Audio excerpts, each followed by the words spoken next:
So I did a recording yesterday where I spoke on the concepts of God. I've decided I'm going to do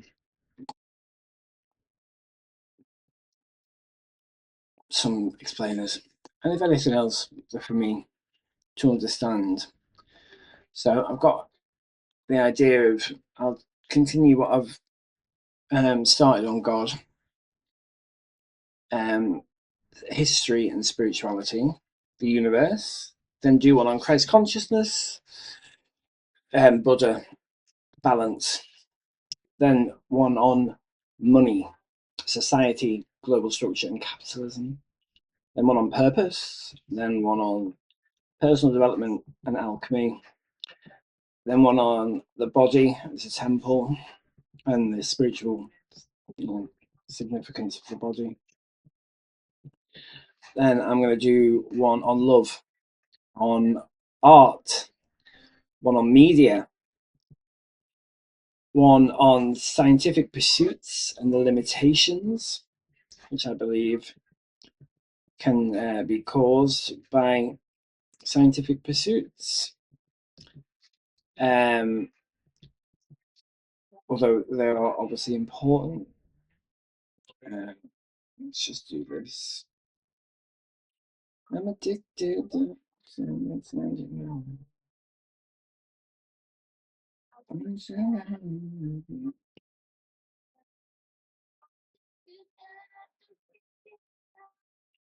just can't give. I just can't give. I just can't give. One on quantum theory, or at least my interpretation on quantum theory, my beliefs around it. One on sexuality, gender, and the binary sort of limitations that I believe to be present. One on consciousness. I've probably expanded on the one I did yesterday, which was sort of my introduction to spirit. One on employment, family, and the idea of neighbour as in our fellow humans. Then one on occultism, dark forces, and low frequency manipulation. Put that there. One on secret societies, infiltration and control, and energy harvesting. One on politics, power and control. One on a personal experience, which is my relationship with God, the Most High.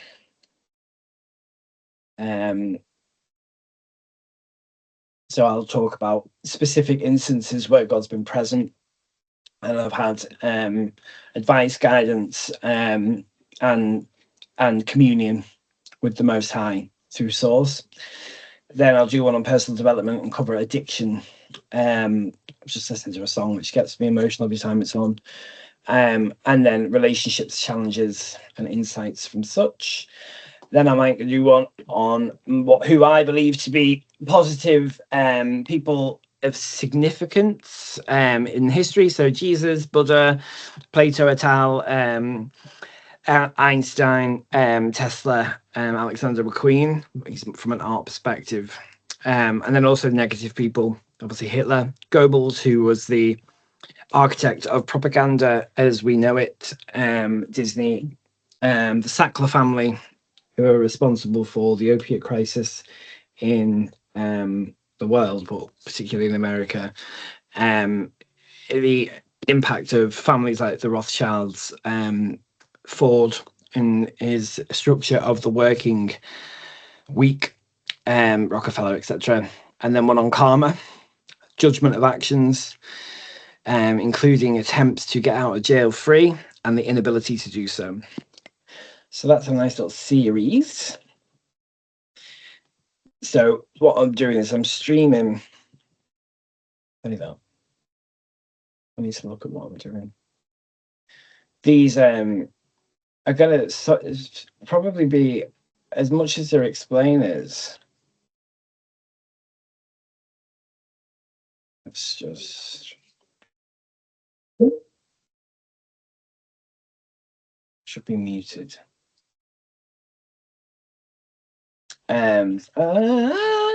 So I can see what I'm doing.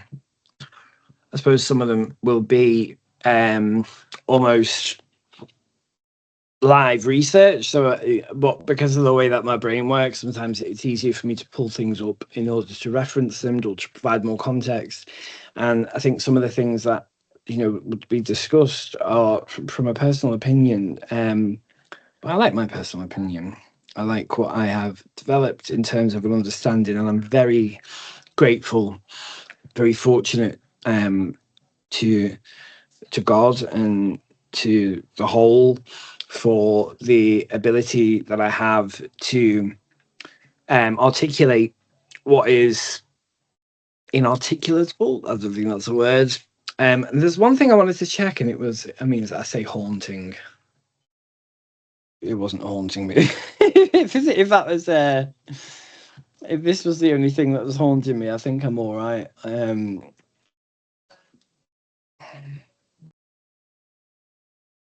Okay, so I use the word I use the phrase double entendre, and this is where you've got to trust. I certainly, because of the expansion in consciousness, sometimes I can arrive at an understanding before I understand it. So that means that I like to suppose that sometimes I'm second guessing what flows through me, and what flows through me is source, and what flows through me is the universe, is God. So I should be more trusting. But I actually used the phrase double entendre yesterday. I can't remember what it was for, but it was on a video, and I thought, God, I wonder if I've used that correctly, and if I haven't, it's something I'd have to, want to correct in a follow up. So I'm going to go back to what my video was. I can't quite remember where I got to yesterday,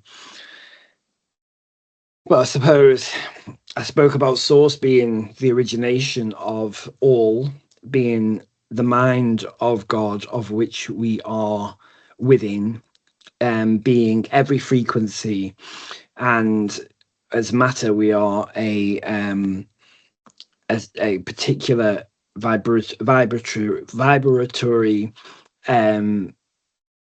frequency, which is an encapsulation in a biofield of consciousness, and the consciousness is a piece of the whole, as much as the matter is of biological matter is a part of the whole, is a part of all, is a part of God. The consciousness is the thinking part, if you could say it like that.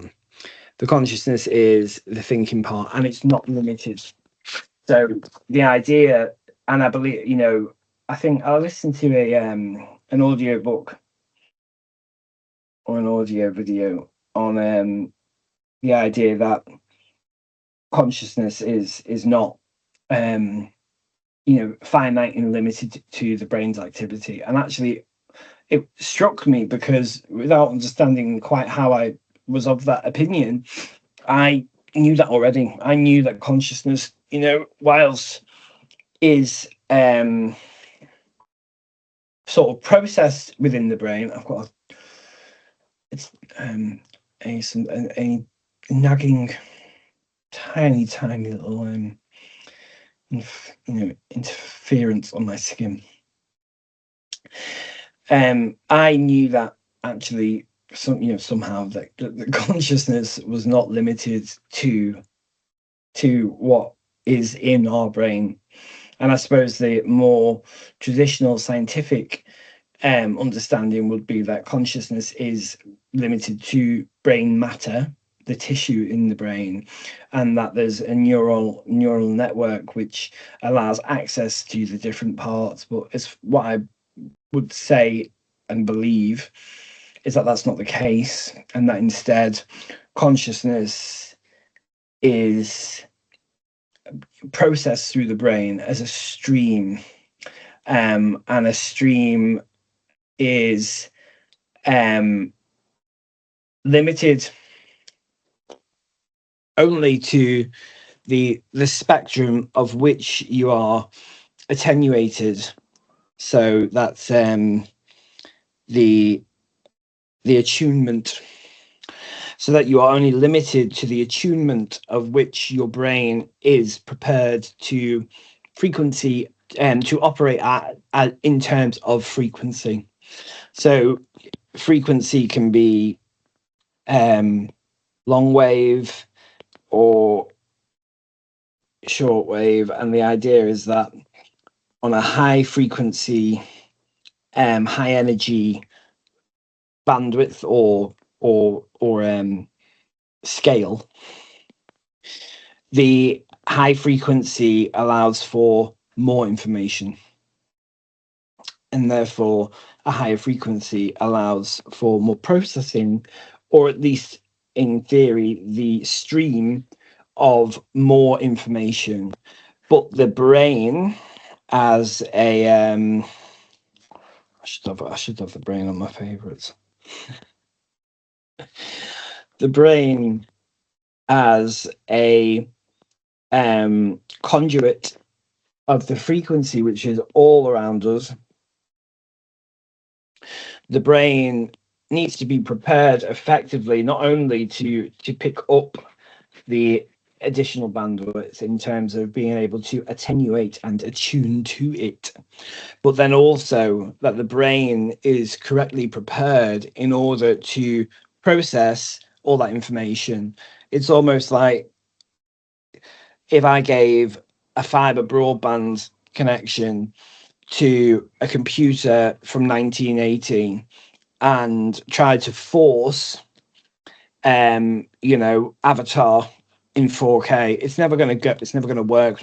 Not because it doesn't have the processing power and it doesn't have the ability to handle the bandwidth or anything near that. But over time, practice, discipline in areas, understanding of self, which is Atman, an ability to open and release material desires. They need to go. So that's, I want the shoes, I want the the big house, I want the car, I want the money, I want the recognition, I want fame.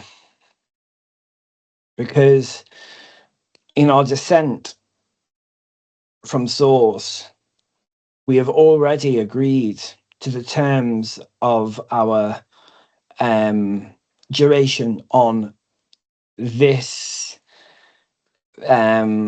physical plane of existence. And how that plays out is up to free will, but realistically we make a commitment, and this is probably going into the soul level. So as much as we are a soul, a part of, and the soul is of the whole God's brain, the light, the divine source of all, there's different layers, and it's a hierarchy which is very different to the hierarchy that you'd see in say an organization where the CEO is top dog and everyone bows down to him. And I suppose in a weird way there is that, but it's the hierarchy here. Each individual soul, when you're out of this body, which is more of an astral plane, or the idea is a seraphic plane,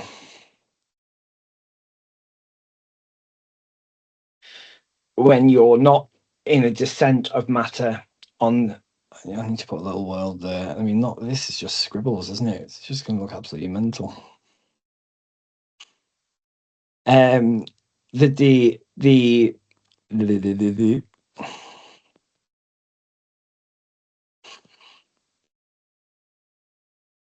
So our existence on this plane,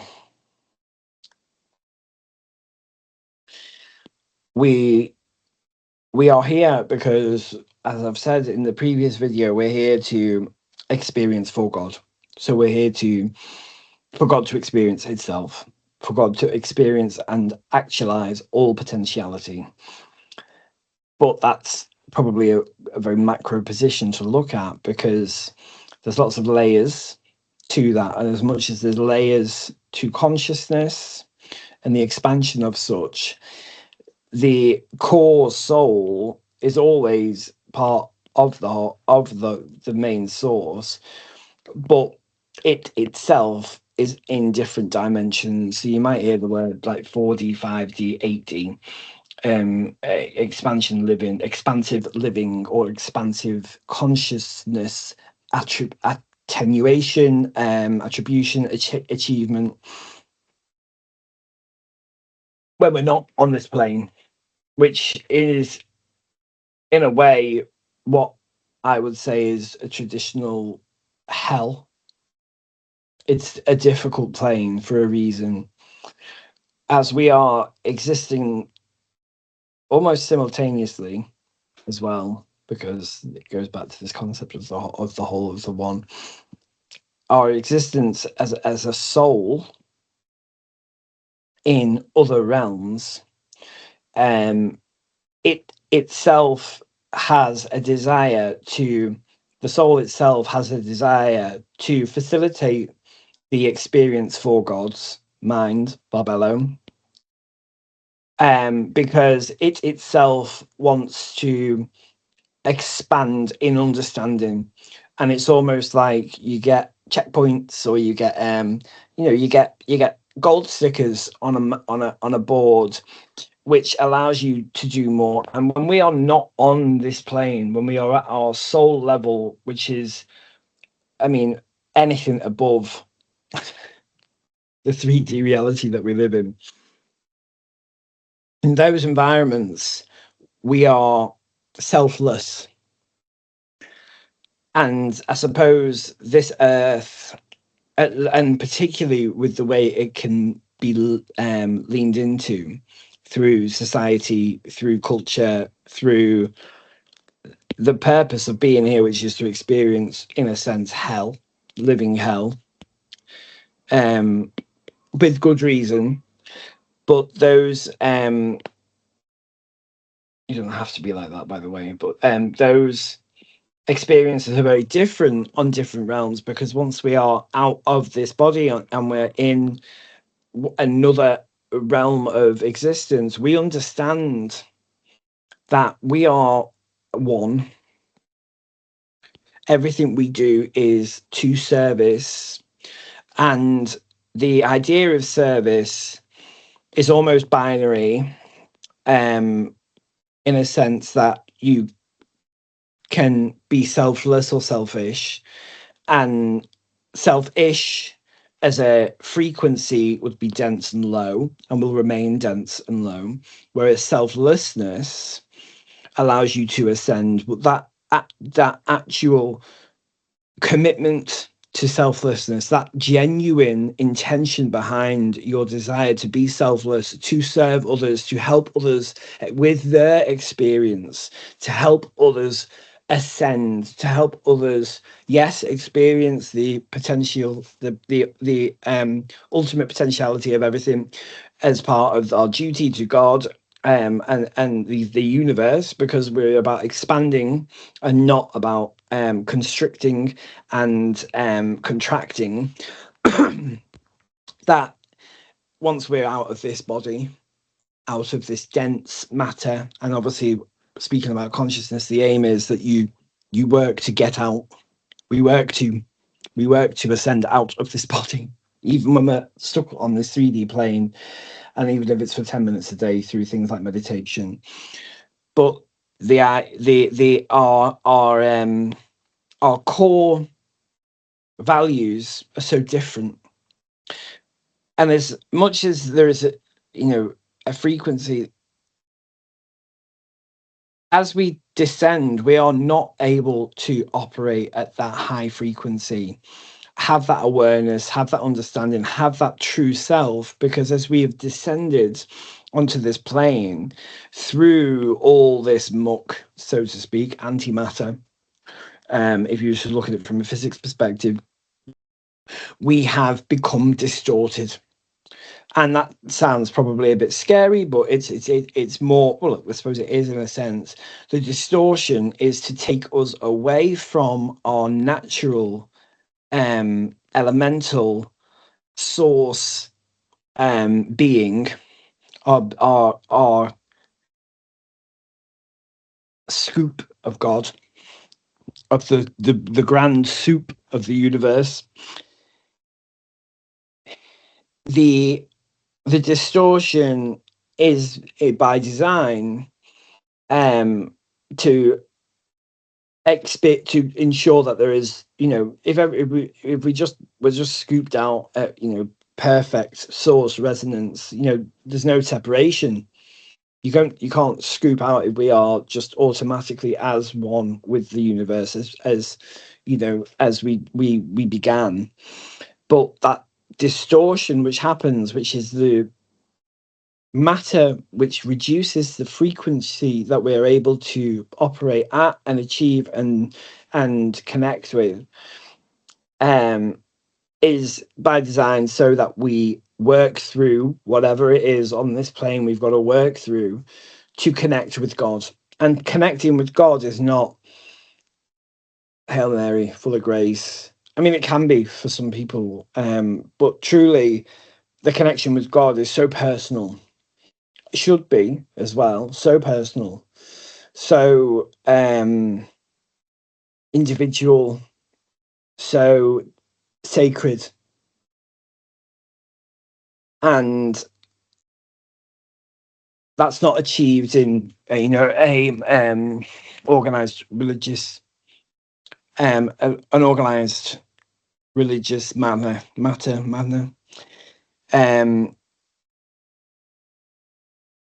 There's a lot to be said about having a very personal relationship with God. And actually, to use the words of Jesus, when he gave the example of the Lord's Prayer, which is probably the most commonly used prayer in any English speaking country by far. And if you went to a Catholic school, it will be well ingrained in your brain. And I still use it. It's very important. However, the Lord's Prayer, when Jesus was asked how should we pray, by his disciples and the apostles, or I don't actually know the exact bit where it was, he said, go into your room, shut the door, be alone, be on your knees, bow your head, clasp your hands, and say the Lord's Prayer. And that's very, very different from the ritualistic, repetitive, organized group programming that you would receive in a church environment.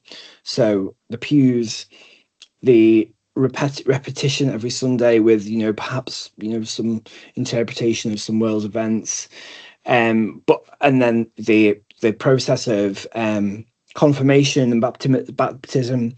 It as much as I'm sure people can connect with God there, that is staying with the script. And I think I said on the video yesterday, because we have a commitment and a duty when we descend onto this planet to allow the experience that God needs as part of our being. Part of that commitment is not to follow just what everyone else does because it's easy, because it's simple, because in a sense you are selling yourself short. You're selling yourself short because you are limiting your ability to connect with something so much greater.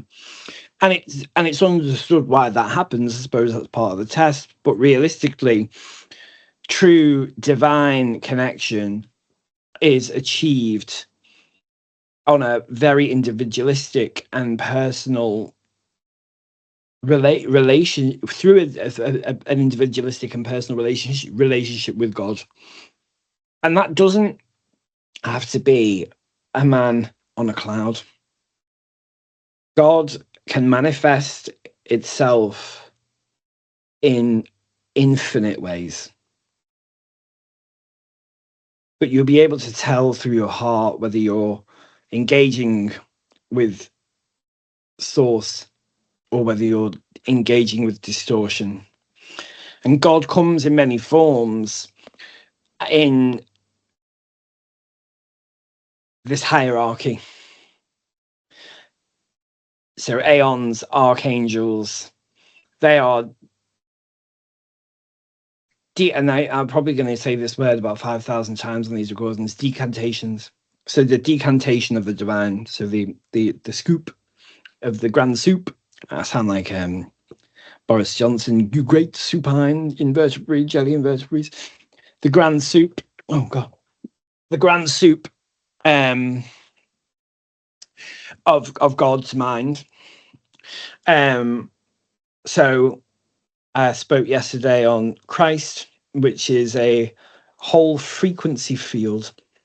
Sophia, which is a decantation of love, which enables creation, and not just through the reproductive idea of femininity or femininity. That's me doubting myself again.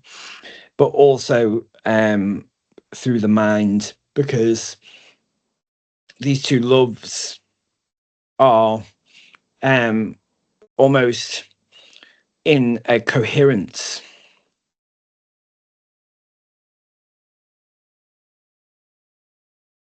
So, I mean, this is my interpretation, and this isn't, absolute fact at all.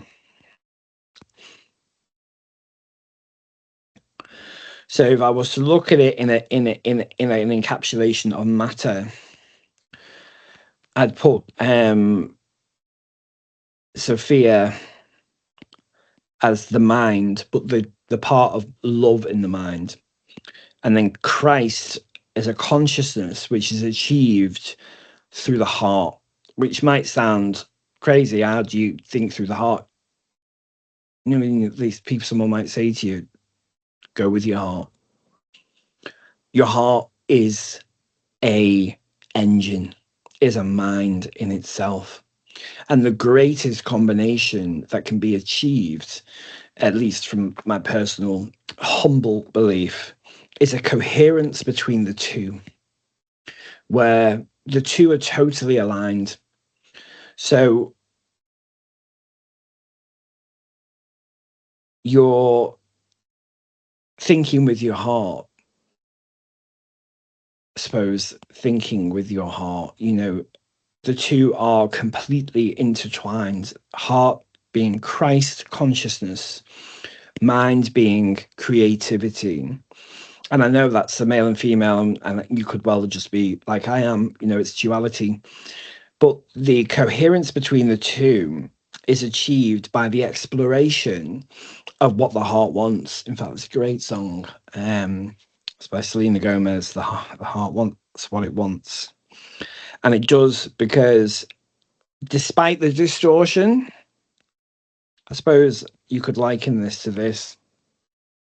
Despite the distortion that is either manufactured or is a genuinely natural byproduct of universal matter, being in existence, and then our consciousness being encapsulated in a biological field. The task, the duty is to reach coherence. To reach coherence. So this is actually one of my icons for one of the products I was developing, which is sort of the back, arms, legs, it's the spine, it's male, female, mind. It's a symbol for medical use normally. Anyway, I'm just putting that there because these two are connected through nerves. The coherence, you get through all the distortion, get through all the distractions, the desires that are not serving your soul's purpose, which is coming through the brain. And the heart is helping you, when you give time and attention to the heart, to filter out the noise, in a sense, to filter out the distortion, to filter out the non-starters, could be relationships, it could be the non-starters in employment, the non-starters when you pick up the yogurt instead of the liquid dairy milk buttons. Personal personal example there. I'm also missing a film, which isn't great. But the coherence between the two enables, after going through all the distortion, and that's the experiential purpose of the soul, which is, you know, encapsulated in the whole thing. Once you've cut through the noise and the two are working together, the heart and mind as one. So the heart is, it's your creation is coming from a place of genuine, sincere love, and your love is coming from a genuine, sincere, technical understanding of the whole being everyone. That enables creation from a quantum field, which is another video. But that coherence is what they would describe as bliss, the feeling of bliss, the feeling of being in heaven when you are sat on this very chair. And the kingdom is within you means several things because of quantum potentiality. I've seen through communion kingdoms, and I mean the grandest kingdoms, Renaissance, Baroque paintings, which I think are, you know, that's a quantum field. But the true kingdom is a complete sense of peace with who you are and what you're doing and why you're doing it, because you're thinking with your heart and your heart is ruling your mind, and not ruling, they're working together in perfect symbiosis. And that there, the process of those two being able to communicate on that level is you experiencing all this, that I'm going to use a swear word, all the shit you got to go through to get to that point, because it isn't easy. You know, it could be addiction, it could be material wants, it could be lack mindset, it could be a disbelief in anything spiritual. You know, that means that you've got to go through some real tests, real understandings, real opportunities for learning, real decision making, which is in your best interests. And I suppose I'll speak on another recording around how our decisions are, in essence, because of this experience that we are here to have, part of a feedback loop system where our binary choices, which are how they're presented, have an effect on next steps before they become unconscious and subconscious. And I'll probably do one on the subconscious layers of existence and how they can be manipulated. And I suppose if you think of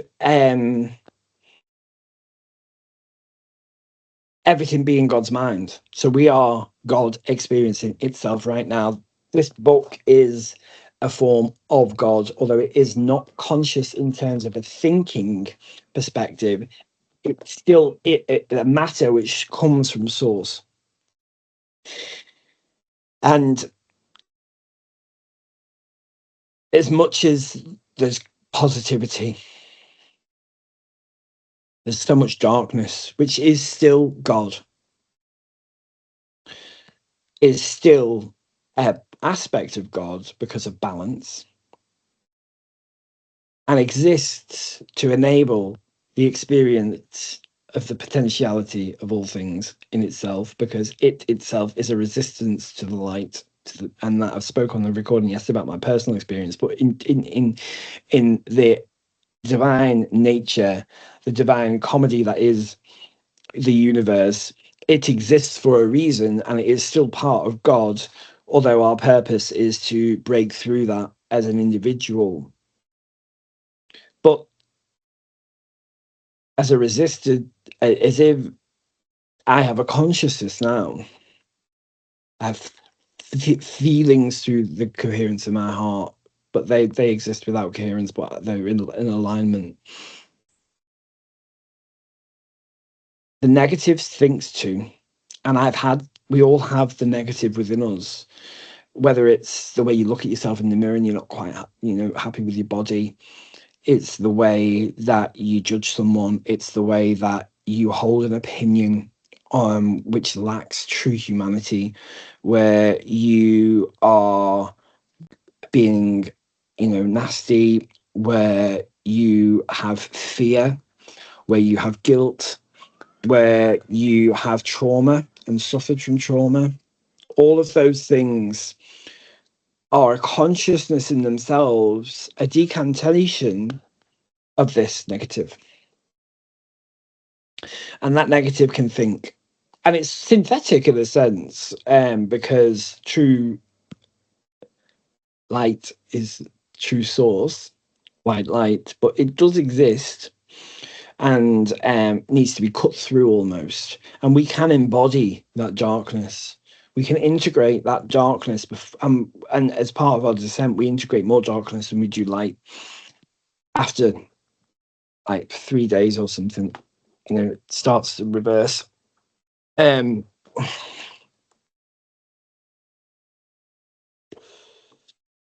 it's a natural process for us to embody this darkness. And if you think of it as much as I want the best for others,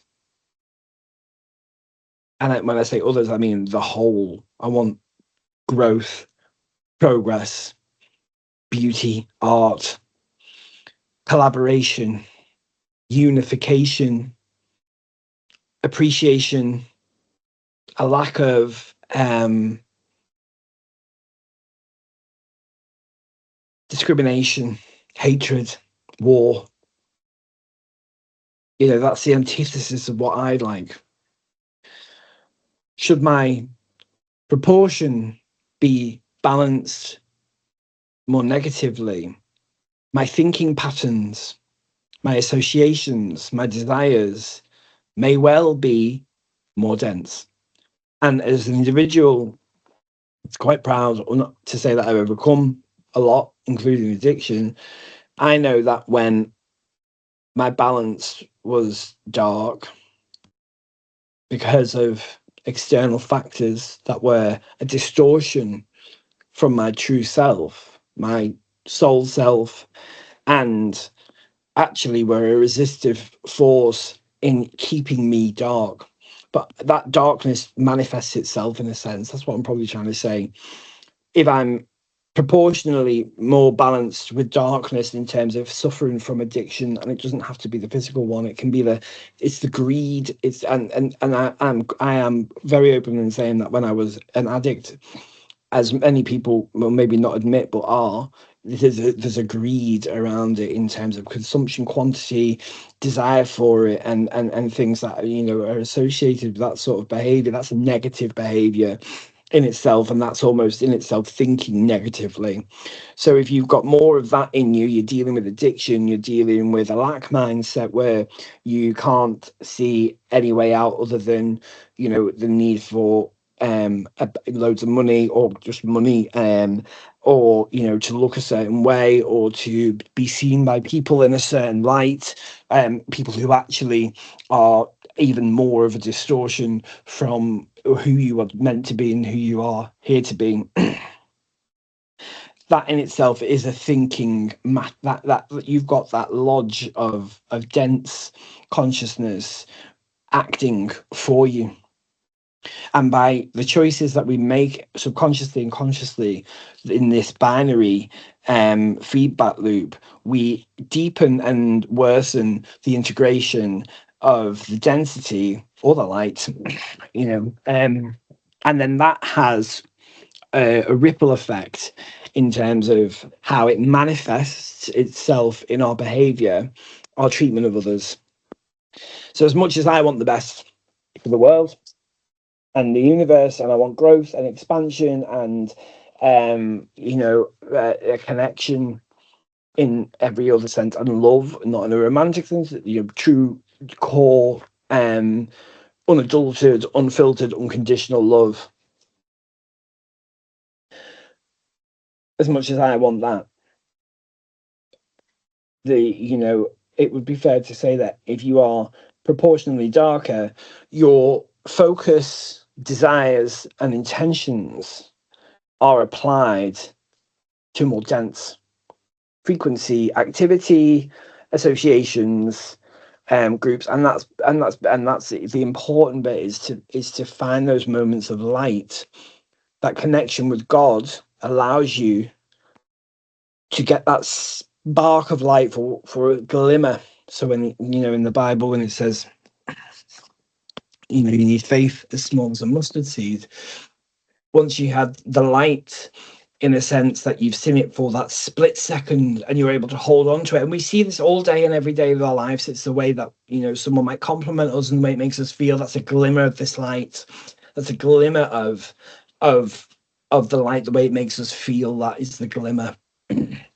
And those actions that we take determine whether there's a proportionality of that light on a more frequent basis, or we repeat patterns, we repeat activity, which we know isn't great for us, but it's the easy way out because we don't want to face the music, or there's pain that we are avoiding, covering up.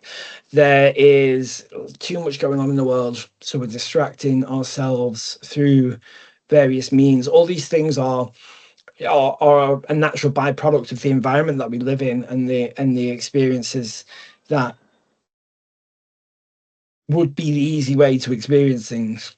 But there is beauty in the journey, and there is beauty in the pain. And although I would say that my resistance has been, I'm going to use that word again, proportionately higher than the resistance, say, others would face, and that's not to say, oh, woe is me and I'm a victim and hardship. This density, this black field, it's been feeding off the glimmers that I've experienced for a long time, because I spoke about how my glimmer, because of the way that I've sort of escaped, and by the grace of God, my glimmer was more expansive. And despite not being able to apply that laser focus to my glimmer, there is the potential for others to benefit from that light, particularly when they know that you don't quite know you've got that light yet. So I've faced individuals or circumstances or universal tests which were designed to either break me at times, or just to cause pain and destruction, and that it did. But it doesn't want me to speak. That pain and destruction was the apocalypse for the old me.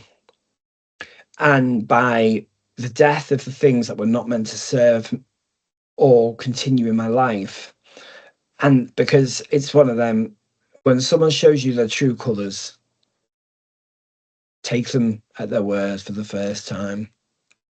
It's like, I suppose, if your bathwater looks filthy and you keep getting in it, you can't expect to come out clean. And that is probably quite a negative lens to put on it. But I think from a level of your soul does recognise, and we've really, really got to, I hope I'm still not sound like I'm preaching. We've really, really got to, because again, none of this is prescriptive. This is my experience, and it will never be prescriptive, because it's got to be personal. That's the whole point. One of the points I made further. It's got to be personal, and it is beautiful. I suppose I don't really know what I'm going to call this video. I'll have to do an analysis on it. It's more about the journey, the climb, and it's the descent into a heavy place to serve a purpose of getting back to the point of light. And that journey is so different for everyone, because that's the potentiality being experienced as we're designed to. But we can all too often become less willing to do the work, because it's easier, or it seems more attractive, but all that glitters is not gold. And the emperor really does have no clothes. And that is a good analogy for what materialism truly means. Now, we need, and I say need things, we need to eat. We need to nourish our body. So, there is a material transactional requirement because of the plane that we live on, that's done through money. It would be inappropriate for us to walk around bare naked in this society. And I think, to be fair, there's a lot to be said about modesty. And I mean, a basic modesty, bodies are wonderful things, but basic modesty is probably a prerequisite for a positive society. So we need clothes, and in the way that the world works, we don't trade. We do indeed, work for money, sell ourselves for money.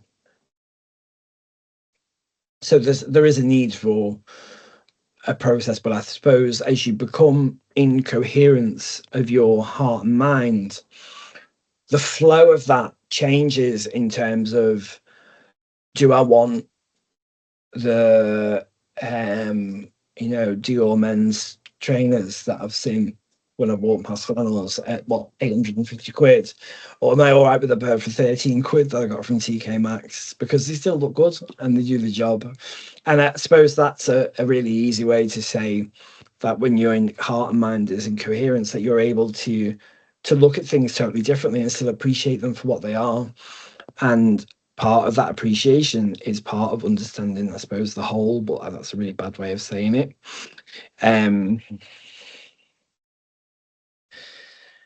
So that is probably representative of less materialistic, desires, would be of a higher frequency. And as the soul descends, we're here because we've agreed to learn to do a certain number of tasks, but how those tasks play out is down to free will and other environmental factors, but environmental sort of impacts, or associations with others and associations in society, the place that we live. But we are here to we've agreed, in a sense, to get some experience, because from the level above the earth that we're on now, in that level, we are automatically thinking differently. We want to experience so that we can help, so we can be selfless. And not selfless in the sense like, you give everything away and you become a wandering sage or mage, and it's not that. It's understanding that your experience and your concern and compassion and care can be applied and should be applied to others freely. And that still stands for, say, me, who's had an abuse of that, consciously and unconsciously. But it doesn't negate that will always still happen for me. It's just the way it's applied. It's different, I suppose. But the higher frequency you get, the more you understand the need to be selfless, and not in a performative way. And it can be achieved through meditation, but we need to give ourselves time for meditation. Right. Let's see what that comes out like, because I've no idea what the topic was officially on that.